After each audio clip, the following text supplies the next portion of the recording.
Michigan State Police this week wrapped up a sexting investigation at Romeo High School involving about a half dozen kids. A similar investigation still ongoing at Rochester Adams High School involves more than 30 kids, all 16 and under. Now, teenagers taking and swapping sexually explicit pictures. It sounds bad enough. What's even worse is that these kids are probably breaking laws that could put them in the same jail as middle-aged pedophiles. I want you to pay attention, and I know you're going to be uncomfortable, but we do have to talk about some of the things that go on the computers. Oakland County Prosecutor Jessica Cooper could be in a courtroom prosecuting kids for sexting, but she'd prefer to be in the classroom, preventing the crimes from happening in the first place. 1, it's illegal. 2, it hurts other people.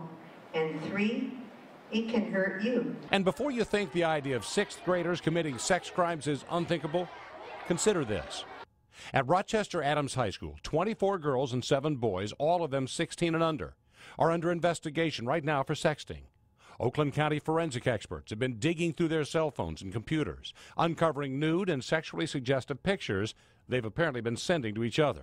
And in Romeo, the Michigan State Police, while investigating a juvenile drug charge, found illegal images on perhaps a half dozen phones, all belonging to kids under 16. Why are they sexting? Why are they passing these pictures around? What's going through their heads that they don't?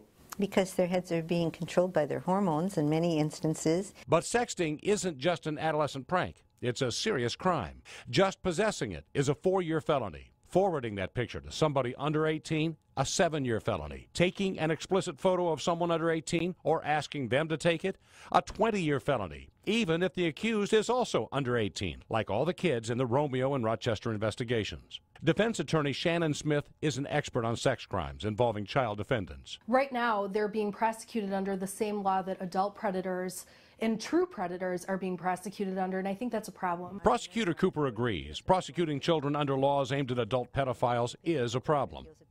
In the cases pending in Romeo and Rochester, all the kids are 16 and under and will most likely wind up in the protective anonymity of juvenile court, where the punishment is less severe.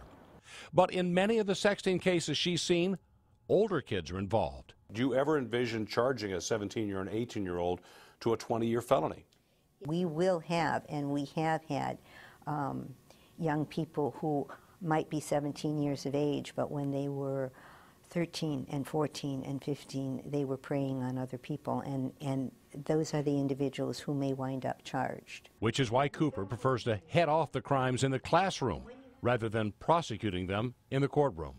And judging by their wide eyes, Cooper thinks the message is getting through. Be careful on the internet. Try and not post a lot of stuff on your Instagram or Facebook or Twitter, whatever you're using.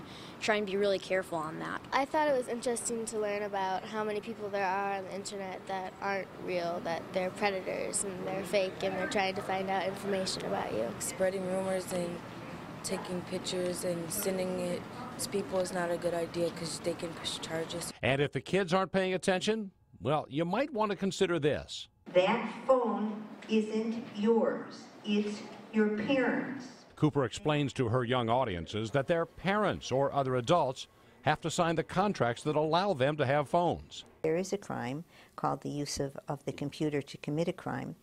And when they use the computer to commit a crime, there's a $20,000 fine that's involved. So I think that the parents might be interested in understanding that they would be responsible for those fines.